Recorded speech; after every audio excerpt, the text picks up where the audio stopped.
السلام علیکم ورحمۃ اللہ وبرکاتہ۔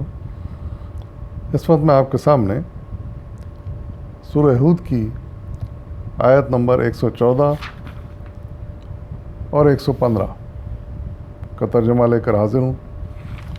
سماعت فرمائیے۔ اعوذ باللہ من الشیطان الرجیم، بسم اللہ الرحمن الرحیم۔ اور دیکھو، نماز قائم کرو دن کے دونوں سروں پر اور کچھ رات گزرنے پر۔ در حقیقت نیکیاں برائیوں کو دور کر دیتی ہیں۔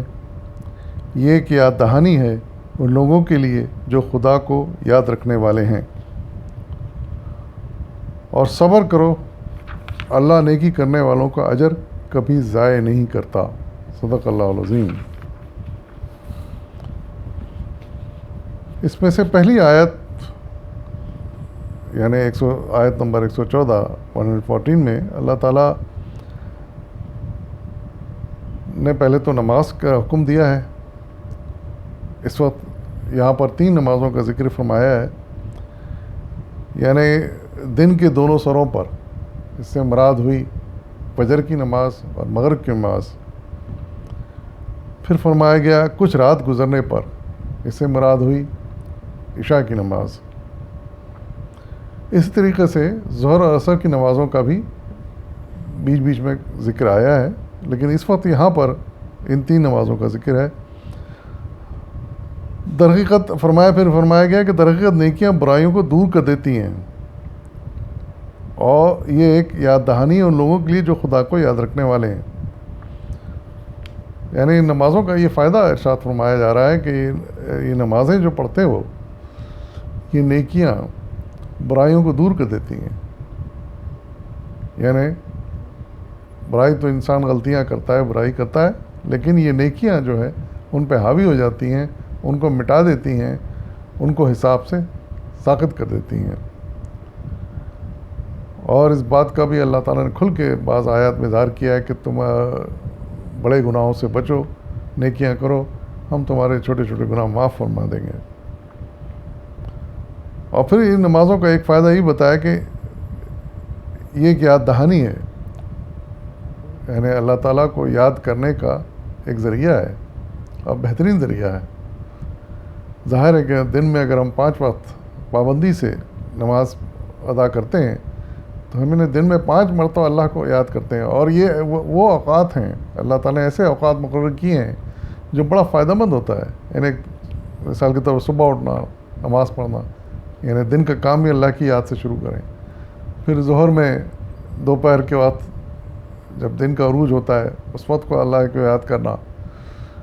ایسا نہیں کہ اس وقت ہم گرمی سے اور تھکن سے ہم چھوڑ دیں، نہیں، اس وقت بھی اللہ کو یاد کرنا ہے۔ پھر تھوڑا آرام کرنے کے بعد عصر کے وقت اللہ کو یاد کرنا، یہی بہترین وقت ہے کہ آدمی جو تھوڑا آرام کر کے اٹھتا ہے، تر و تازہ ہوتا ہے، اس وقت عصر کی نماز وہ بھی اللہ کو یاد دلاتی ہے اور شکر ادا کرنے پر مائل کرتی ہے کہ اللہ نے ہمیں آرام دیا اور فرصت عطا فرمائی کہ ہم عصر کی نماز پڑھ پا رہے ہیں۔ پھر جب دن ڈوبنے لگتا ہے، ڈوب جاتا ہے بلکہ، اور رات کی ابتدا ہوتی ہے، تو یہ بیچ کا وقت ہوتا ہے، یہ مغرب کی نماز ہے۔ اس وقت بھی اس کی پابندی بھی بہت اچھی چیز ہے، اور یہ ایک طرح سے شکر ہے کہ سارا دن اللہ تعالیٰ نے خیر و عافیت کے ساتھ گزار دیا، یہ بھی اللہ کی یاد دلاتی ہے۔ پھر رات میں سونے سے پہلے عشاء کی نماز، یہ بھی اللہ کو یاد کرنے کا بہترین طریقہ ہے سونے سے پہلے، تاکہ ہماری رات خیریت سے گزر جائے۔ اور یہ تمام نیکیاں، یہ نمازیں، یہ روزے، صدقہ خیرات، یہ حج، یہ زکوٰۃ، یہ سب نیکیاں جو ہے نا، اللہ تعالیٰ نے ان کا اجر محفوظ کر رکھا ہے۔ دنیا میں بھی کسی نہ کسی صورت میں ان نیکیوں کا اجر ملتا ہی رہتا ہے۔ کہ انسان غور کرے، سمجھنے کی کوشش کرے، تو یہ نیکیاں ضائع نہیں جاتی۔ دنیا میں کسی نہ کسی صورت میں اس کا اجر ملتا ہے، اور اللہ تعالیٰ یا تو نعمتوں سے نوازتا ہے، یا مصیبتوں سے محفوظ رکھتا ہے، بیماریوں سے محفوظ رکھتا ہے، اور آخرت میں تو اس کا اجر کئی گنا ہم کو ملے گا۔ اس بات کا ہمیں پختہ یقین رکھنا چاہیے، یہ اللہ کا وعدہ ہے، اور یہ وعدہ قرآن میں جگہ جگہ ارشاد فرمایا گیا ہے کہ آخرت کا اجر بے حساب ہے، اور جو نیک لوگوں کو ملے گا وہ کبھی ضائع نہیں ہوگا، بالکل محفوظ ہے ہمارے لیے۔ جب ہم پہنچیں گے اوپر تو انشاءاللہ ہمیں ضرور تمام اجر ملے گا۔ وآخر دعوانا والحمد للہ رب العالمین۔